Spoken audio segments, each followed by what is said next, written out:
Great morning my dear friends. दोस्तों आज मैं बड़ा ही इंपॉर्टेंट वीडियो आपको दिखाने वाला हूं because the concept which I will be dealing today is very important in accounts. That's why it is covered in conceptual framework of financial reporting by IASB. तो आज का नोट करना बड़ा इंपॉर्टेंट है दोस्त। नो डाउट मैंने इसके PDF prepare किए, आपको पीपीटीज गिवन है, बट आई थिंक अगर आप ये एग्जांपल्स नोट कर लेंगे तो whole life you will be aware of these concepts. बेटा अब एक दो क्लासेस और रह गई हैं, मैंने सारे कंसेप्ट्स अलग अलग लेक्चर डिस्कस कर दिए, लेक्चर नंबर 17, और मैंने हेडिंग लिखी है action speaks louder than words. आप के बोलने से ज्यादा इंपॉर्टेंट है आप कुछ करके दिखाएं। एक मूवी आई थी बेटे लगान, पता नहीं आपने देखी है नहीं। इन लगान बेटे एक तरफ थे फिरंगी और एक तरफ थे हिंदुस्तानी जिनको क्रिकेट का पता ही नहीं क्या होता है, बट एक लगन थी, कंसिस्टेंसी थी, लगातार उसी काम को करते जा रहे हैं, उसी तरह से कर रहे हैं। तो बेटे वहां से कंसेप्ट आया कंसिस्टेंसी। आप कोई भी काम लगातार उसी तरीके से करते हैं तो आपको उसमें मास्टरी बन जाती है। तो आज today I will be showing you that video. बेटे मैं आज लगान का वो वीडियो दिखाऊंगा और आपको बताऊंगा that how I have related consistency concept with that movie. और लाइफ में भी आप अगर वर्ड्स अलग अलग बोलते हैं, आज कुछ बोल रहे हैं, कल कुछ बोल रहे हैं, परसों कुछ बोल रहे हैं, तो आपके ऊपर ट्रस्ट करना लोग नहीं चाहेंगे। तो जल्दी से स्टार्ट करते हैं। Action speaks louder than words, lecture 17, ACCA F3 financial accounting. बेटे बड़ा ही प्यारा सा कंसेप्ट है कंसिस्टेंसी कंसेप्ट। कंसिस्टेंसी कंसेप्ट ये कहता है कि भाई एक था लड़का, एक थी लड़की, एक था राजा, एक थी रानी। मान लेते हैं ये राजा है और ये रानी है, मान लेते हैं, अज्यूम कर रहे हैं हम, just assuming. Let it be this Raja, let it be this Bunty and let it be Babli. अब बंटी बबली को कुछ आज कुछ बोलता है, फिर कुछ बोलता है, फिर कुछ बोलता है, फिर कुछ बोलता है। ये दोनों की अभी मैरिज होने वाली है, अभी दोनों फियांसे हैं और ये मिलते हैं, आपस में बात करते हैं, मैकडॉनल्ड्स में जाते हैं, जगह जगह बैठते हैं रेस्टोरेंट्स में और एक दूसरे से इंटरेक्ट करते हैं। बताओ इंटरेक्शन में बंटी अपनी बातों को चेंज करता रहता है, आज कुछ कहेगा, कल कुछ कहेगा, परसों कुछ कहेगा। तो मुझे एक चीज बताइए, ये जो बबली है, Babli whether Babli will have a trust, क्या वो बंटी की बातों पे ट्रस्ट करेगी? बिल्कुल भी नहीं करेगी बेटे। बेटे लाइफ का एक सबसे इंपॉर्टेंट रोल है इंटीग्रिटी और कंसिस्टेंसी। आप जो भी कह रहे हैं उस पे आपको कंसिस्टेंट होना है। Be think before you speak.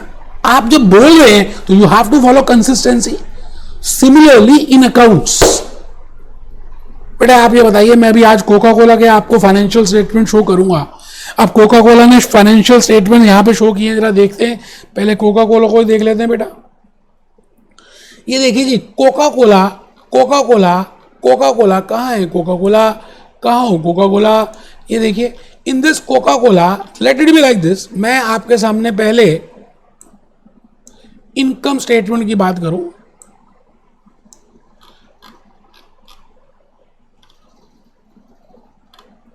ये लीजिए फाइनेंशियल्स में आ गए और ये आ गए बेटा। ये मैंने कोका कोला की इनकम स्टेटमेंट आपके सामने शो कर दी। अब जरा देखिए ध्यान से, ये 2019 12/31 की दी है, ठीक है जी। This is for 18, this is for 17, this is for 18, 16, 15, 14, different years के they have given the data. Now I cannot compare 19 with 18 or 18 with 17 or 17 with 16 unless and until Coca-Cola is following consistency concept while preparing, while recording, while disclosing financial statements. बेटे आप मुझे बताओ, एक चीज को compare करना है तो I can compare like with like. Class 8 के स्टूडेंट को मैं क्लास 8 के स्टूडेंट के साथ कंपेयर कर सकता हूं ना।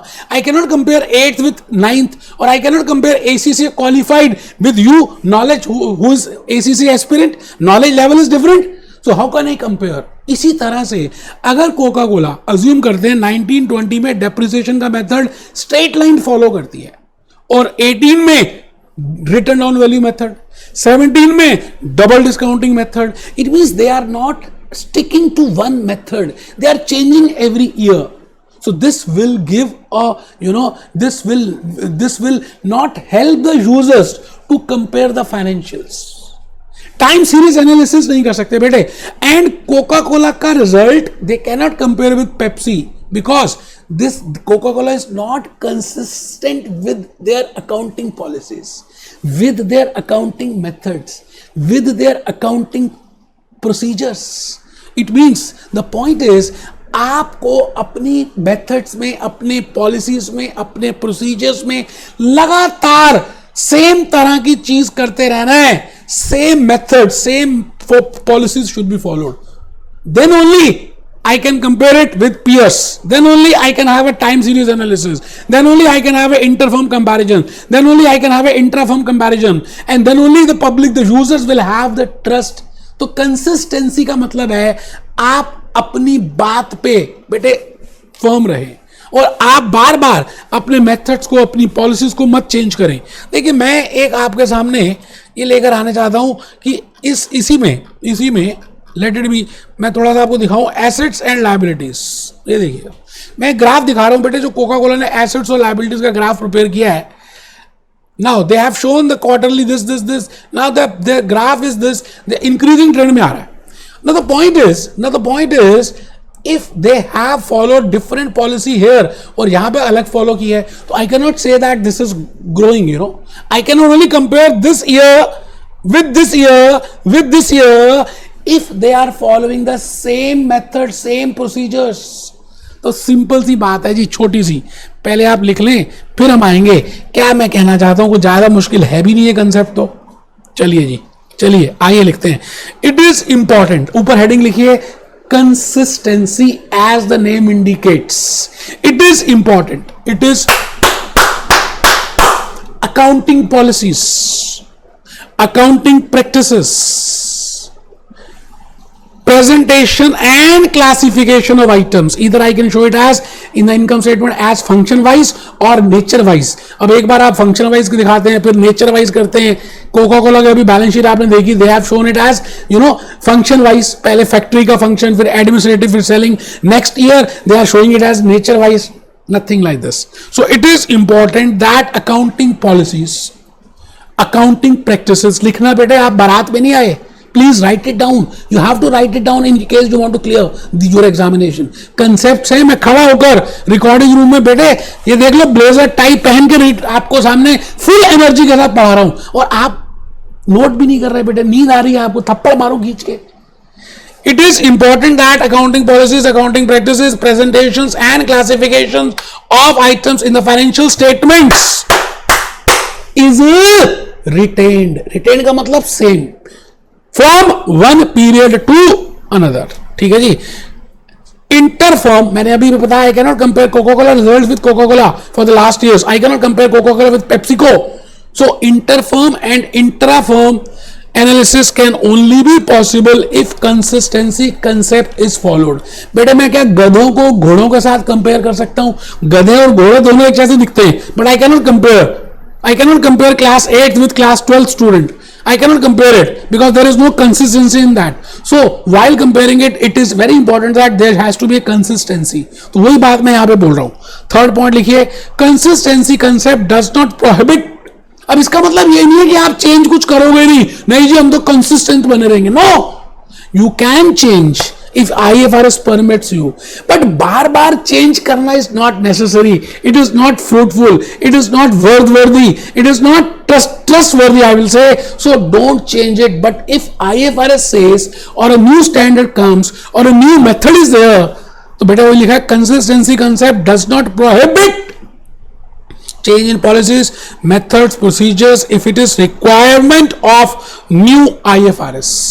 इंटरनेशनल फाइनेंशियल रिपोर्टिंग स्टैंडर्ड की अगर ये रिक्वायरमेंट है तो चेंज कर सकते हैं, ऐसा कोई घबराने की बात नहीं है. मैंने अभी भी आपको एग्जांपल दिया, depreciation with help of Coca Cola.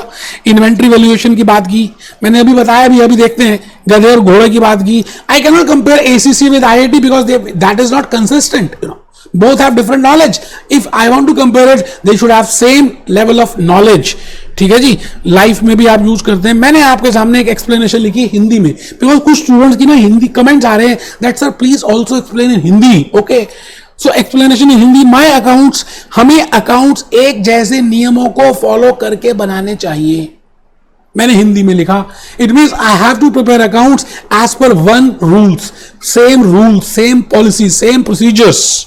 Year 1 में सपोज करते हैं डेप्रिसिएशन मैंने स्ट्रेट लाइन मेथड फॉलो किया, as I have just told you for Coca Cola. Year 2 WDV, year 3 double declining method. So this is not approvable. This is, you are not following the same method. So this is not, you are following the consistency concept. Even in inventory, आप FIFO कर रहे हैं, फिर LIFO कर रहे हैं, फिर year 3 में वेटेड एवरेज.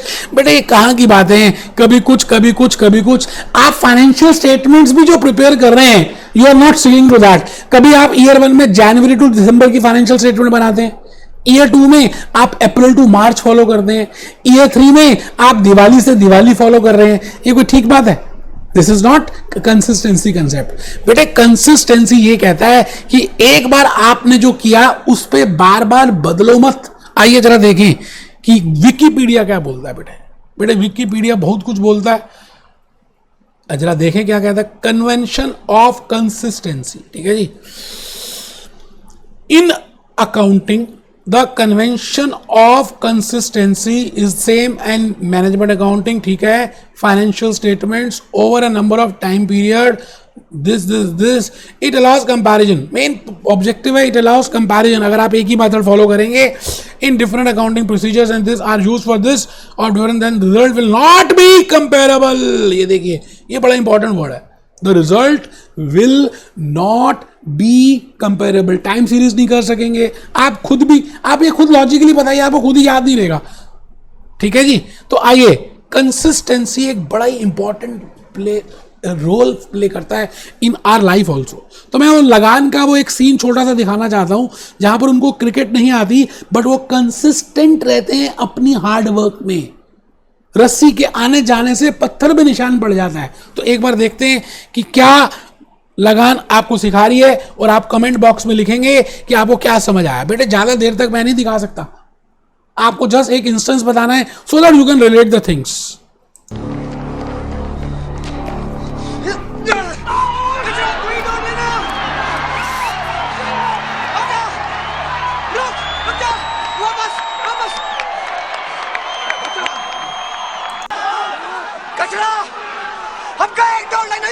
आमिर खान देखिए कैसे बोल रहा है. बेटे जब आप कोई भी काम कंसिस्टेंटली करते हैं तो वो काम पूरा हो जाता है. इसलिए आपने हार्ड वर्क कंसिस्टेंटली करना है. Be happy, B jolly, B cheerful.